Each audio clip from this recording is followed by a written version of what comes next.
Halo keluarga kita, selamat datang di podcast Serbu Sehat bersama Bunda. Hari ini dengan Bunda Bea nih yang akan nemenin ayah Bunda selama setengah jam ngobrol-ngobrol sama narasumber kita hari ini. Mau bahas tentang apa sih sekarang? Sekarang mau bahas tentang kalau anak susah makan nih ya. Anak susah makan itu gimana sih caranya? Karena banyak nih bunda-bunda di luar sana yang DM nih melalui IG RSAB tuh ngeluh anaknya susah makan. Nah, sekarang kita kedatangan namanya ini adalah dokter spesialis anak, subspesialis nutrisi dan penyakit metabolik anak. Ada dengan Dokter Novitria Dwinanda. Halo Bunda semua. Oke, gimana kabarnya nih dok? Baik, alhamdulillah. Alhamdulillah, ini habis dari poli ya? Iya, betul. Seperti biasa, visit. Oke, visit ya. Oke, Dokter Novitria, kita akan ngobrol ya seputar gangguan makan pada anak tentunya pastinya ya dok ya. Ya. Dokter, kan sekarang nih lagi banyak nih yang DM nih ke RSAB HK nih ya. Itu mengalami kesusahan gangguan makan. Bahkan bunda-bunda nih punya trik tersendiri untuk anak-anak yang gak mau makan. Pakai videonya Pak Dedi nih, Pak Gubernur. Itu gimana dok? Apa responnya dok? Iya. Jadi sebenarnya sulit makan itu sebenarnya harus diidentifikasi dulu. Apakah ini ada kelainan organik, artinya ada penyakit yang mendasarinya, atau hanya kelainan non-organik. Kelainan non-organik itu biasanya dipengaruhi oleh pola asuh, schedule makan yang tidak tepat, atau memang rasa makanannya yang tidak enak gitu ya. Pak Dedi, ya gimana ya Pak Dedi? Pak Dedi jadi tameng ya dok ya. Kasihan Pak Dedi disebut-sebut namanya. Kadang-kadang diliatin dok videonya dok biar mau Iya. makan dok. Nah sebenarnya kan yang tadi dokter bilang kan ada beberapa faktor nih dok. Nah gejalanya seperti apa sih dok? Maksudnya dari kasat mata kita bisa lihat si anaknya ini memang nggak mau makan atau memang picky eater atau bagaimana dok? Iya, jadi rata-rata mam semua itu akan datang dengan keluhan berat badan yang stuck. Oke. Berat badan tidak naik dalam beberapa bulan, lalu setelah beberapa waktu menjadi tinggi badan yang tidak naik. Keluhan yang kedua lagi adalah adanya anak saya GTM, nggak mau makan, mulutnya dimingkemin gitu ya. Semua diawali dengan gejala itu. Nah, bukan berarti anaknya picky eater, belum tentu dia picky eater. Rata-rata anak itu memang dia nyaman dengan menu yang sama. Jadi seolah-olah seperti picky eater gitu. Tetapi sebenarnya anak itu tergantung paparan menunya. Jadi kalau ibunya memberikan variasi rasa yang berbeda-beda, kita tidak akan membuat anak menjadi picky eater seperti itu. Oke, berarti memang ada anak yang cenderung memang sukanya ya itu-itu aja ya? Betul, karena dikenalkannya ya itu-itu saja. Oh, kadang maaf ya dok, saya ini nggak suka keju nih. Karena dari kecil mungkin dikenalin tapi nggak bersahabat gitu sama lidah saya gitu. Iya, betul. Jadi kan setiap anak itu ada preferensi rasa. Dan biasanya dihubungi dengan kebiasaan makan ibu sejak hamil. Makanya nih mams yang lagi hamil nggak boleh susah makan dan jangan pilih-pilih makan, nanti anaknya jadi susah makannya. Jadi biasanya kalau orang tua yang mual muntah waktu kehamilan itu akan membuat anaknya lebih sulit saja memperkenalkan hal-hal yang baru seperti itu. Oke, nah kalau udah nemuin kayak gitu nih dok, kan itu menjadi polemik, bukan menjadi polemik, menjadi masalah tersendiri ya bagi bunda ya. Maksudnya apalagi bunda itu hampir 24 jam bersama anak kadang-kadang ya kalau yang memang dia tidak bekerja.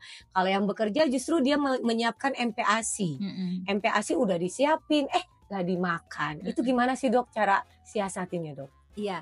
Jadi kalau mam semua mendapatkan anak sulit makan, maka ketahui dulu apa penyebabnya, cari tahu dulu. Tadi seperti kita ketahui bahwa ada dua nih, ada organik atau yang non-organik.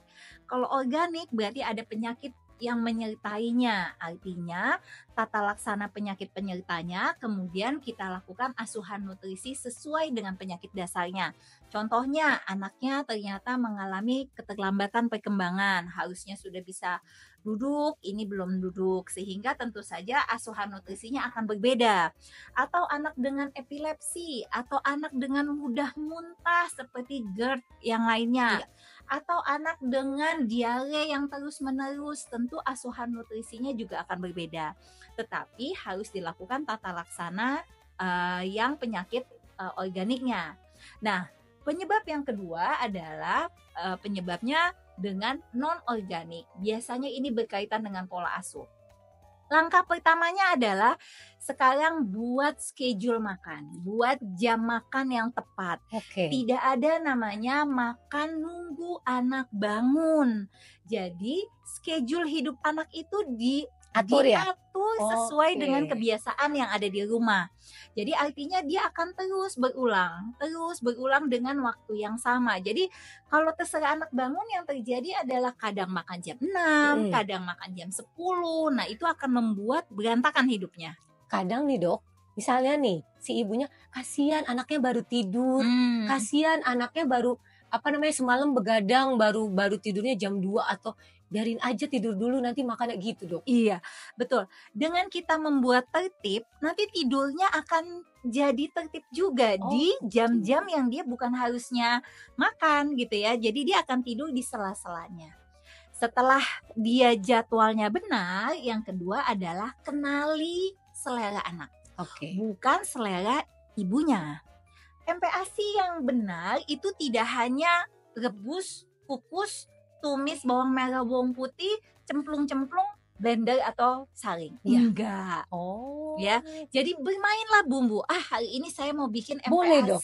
Boleh dong. Hari ini saya mau bikin MPASI opor. Iya. Boleh dong. Saya mau ngasih lodeh ayam goreng. Ya, bumbunya bumbu lodeh. Tentunya bumbu yang dibuat ya, diulek ya. Kemudian tinggal nanti teksturnya disesuaikan dengan kemampuan si anak. Oke. Ya, jadi schedule-nya benar, rasanya sesuai dengan anak yang mau, dan yang ketiga adalah cara memberikannya dengan yang benar. Oke. Jangan ditakutin dengan Pak Dedi. Ya, nanti semuanya trauma. Nanti ngeliat Pak Dedi, anak-anak itu pada nangis, sama seperti kayak nanti disuntik ya sama dokter. Iya, melihat dokter nangis duluan. Iya, melihat saya nangis gara-gara dibilang mau disuntik. Jadi jangan ditakut-takutin. Jangan dikasih iming-iming, jangan dikasih gadget. Makan duduk. Duduknya di kursi ya, bukan di atas odong-odong. Oh, nah itu dia dok yang sering terjadi. Iya benar. Jadi nggak boleh keliling komplek, nggak naik odong-odong, makan duduk di depan meja makan, dan makanannya dikasih lihat. Iya. Ya, jadi anaknya ikut dalam proses makan. Jadi dia nggak sebagai objek yang kesannya adalah hanya benar dijejelin aja makan. Yang penting hanya masukin makanannya aja. Berarti pada saat masak itu anaknya kalau perlu diikut sertakan ya, didampingi di sampingnya gitu. Jadi, nah ini mama mau lagi bikin opor nah, berarti ini mama rasain ya, enak ya, gitu ya dok ya. Iya betul. Jadi benar-benar diikut langsung terjun langsung istilahnya. Betul, ya dok. diikut sertakan anaknya dalam proses memasak dan makan tadi. Iya, supaya anaknya kalau nggak kenal kan nggak sayang ya dok ya. Jadi kalau anaknya kenal makanannya pasti akan mulai mencoba atau menyayangi makanannya ya dok. Iya. Oke dokter, kan tadi kita udah ngomong MPASI, udah ngomong gejalanya, penyebabnya. Nah solusinya kan tadi dokter udah ngasih tahu nih dok. Kalau kurang lebih harus kenal dulu apa penyebabnya dulu. Nah terus jangan bawa jalan-jalan anak nih. Efeknya apa sih dok? Sebenarnya kalau misalnya nih anaknya tetap gak mau makan dok, saya udah coba A, B, C, D, E, F, G, tapi dia hanya mau makannya kalau sambil main, sambil lari ke sana ke sini.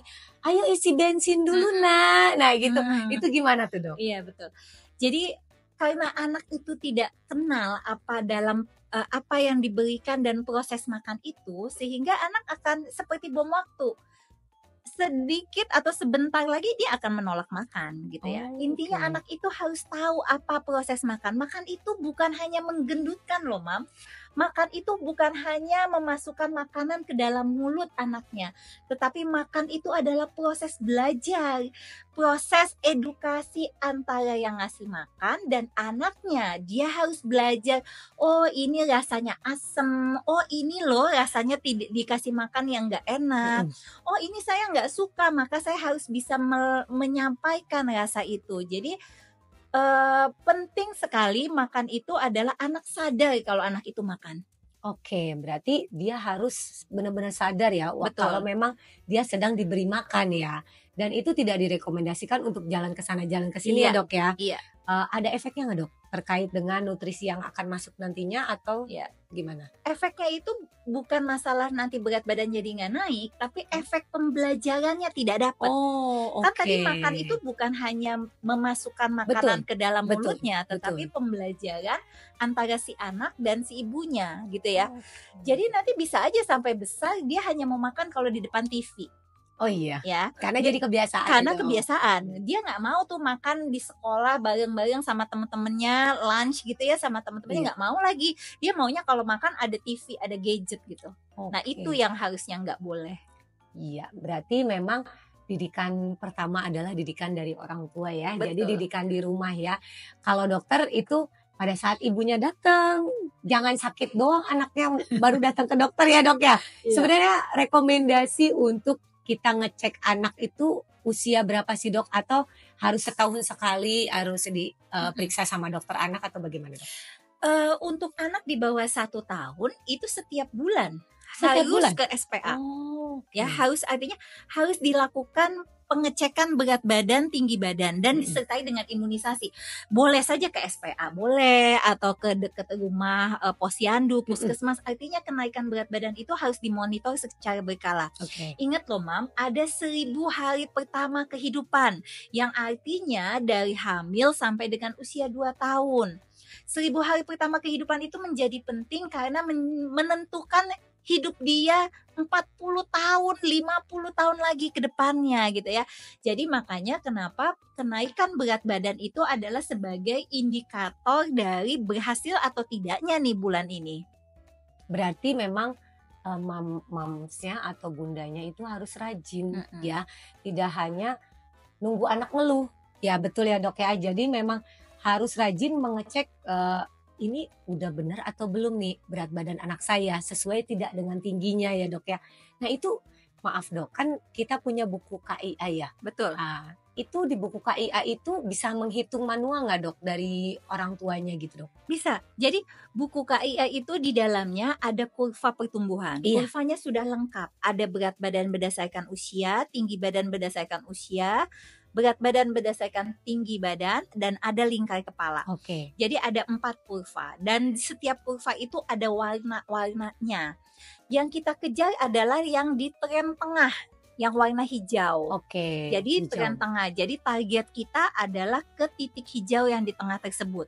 Jadi kalau ayah bunda melakukan plotting setelah menimbang di mana didapatkan kok menjauh ya dari titik hijau atau dia kok mendatar ya, maka segera untuk konsultasikan.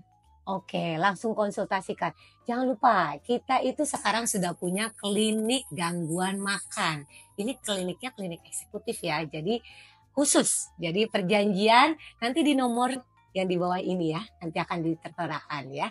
Oke, nanti jangan lupa di klinik khusus eksekutif ini, gangguan makan ini ada apa aja sih, Dok? Bisa assessment tentang apa aja sih, Dok? Ya, jadi di klinik gangguan makan ini adalah one stop service. Oke. Jadi harapan kita membuat suatu layanan eksekutif yang ayah bunda nggak usah capek-capek bolak-balik. Ya kan selama ini kan harus datang ke satu poli, ke satu poli, ke satu poli gitu ya. Jadi ini adalah layanan one stop service, semua akan datang untuk menyamperi ayah dan bunda. Jadi ayah bunda yang datang dengan keluhan gangguan makan akan ketemu tim dokter anak subspesialis nutrisi dan penyakit metabolik. Akan dilakukan assessment bagaimana kondisi nutrisinya saat ini, apakah dia mengalami gizi kurang, gizi buruk, apakah stunting, ataukah berat badan kurang, nanti akan ditentukan assessment. Setelah itu akan ditentukan apakah ini kelainan organik atau kelainan yang non-organik. Oke. Lalu nanti akan ada teman-teman kita dari rehab medik, teman-teman dari rehab medik dan teman-teman dari tim psikolog. Karena ternyata permasalahan yang sekarang berjalan adalah banyak orang tua yang takut menaikkan tekstur. Oh, karena? Karena takut makan jadi sedikit. Oh iya. Ya. Nah, dengan tidak menaikkan tekstur secara seharusnya, itu membuat keterampilan makan menjadi tidak baik. Atau adanya keterlambatan, tapi keterlambatannya itu nggak terlalu terlihat gitu ya. Jadi hanya borderline. Itu juga hanya memberikan gambaran anaknya jadi susah makan aja kalau naik tekstur. Nah, itu akan ditangani oleh teman-teman dari rehab medik. Oke. Jadi teman-teman rehab medik akan melakukan assessment, langsung datang untuk melakukan assessment dan langsung membuatkan rencana tata laksananya. Wow, lengkap banget, Dok. Betul. Nah, yang ketiga akan ada lagi tim dari psikolog. Oke. Membuat ayah bunda menjadi lebih tenang, tidak pakai emosi memberikan makan, Betul. tidak pakai Pak Dedi? jangan pakai panggil Pak Dedi ya. Kemudian kita membuat anak menjadi tidak trauma dengan pemberian makan. Jadi semuanya happy. Iya Ya kan? Justru karena happy itu anak-anak dengan senang hati memakan makanan yang sudah diberikan ya, Dok ya. Betul. Jadinya nutrisinya nyampe ya, Dok Betul. ya. Alhamdulillah tuh dapat solusinya kan Ayah Bunda. Tentunya ini solusinya dari ahlinya ya, Dok ya. Dan gak usah kemana-mana, cukup di satu tempat. Klinik Eksekutif Gangguan Makan di Klinik Amarilis RSAB Harapan Kita. Lokasinya di mana sih? Di gedung utama lantai 4. Nanti kalau mau perjanjian itu harus dengan perjanjian tentunya karena kan case-nya case khusus ya. Jadi nanti dokternya yang akan ke Klinik Amarilis langsung di tempat. Nggak usah bundanya, nggak usah kemana-mana. Jadi nanti silakan WA ke nomor ini yang di bawah ya. Nanti kita akan direspon sama adminnya dan dibuatkan perjanjian. Dan solusinya udah selesai deh. Gak usah pusing-pusing. Nantinya nutrisi anaknya akan sesuai dengan buku KIA-nya, sesuai dengan ekspektasinya ya, Dok ya. Betul. Gak usah jauh-jauh. Dok, ada pesan-pesan gak berhubung ini tim saya sudah bilang dikit lagi waktunya. Ada pesan-pesan untuk ayah bunda atau keluarga kita di luar sana? Iya, yang jelas makan nutrisi pemberian asupan itu bukan hanya ingin menggendutkan, bukan hanya untuk menaikkan. Ya, itu tujuannya, tetapi ada pembelajaran di baliknya, baik yang ngasih makan orang tua maupun anaknya. Happy baby, happy tummy, happy mom. Wow, happy baby, happy tummy, and happy mom. Sampai jumpa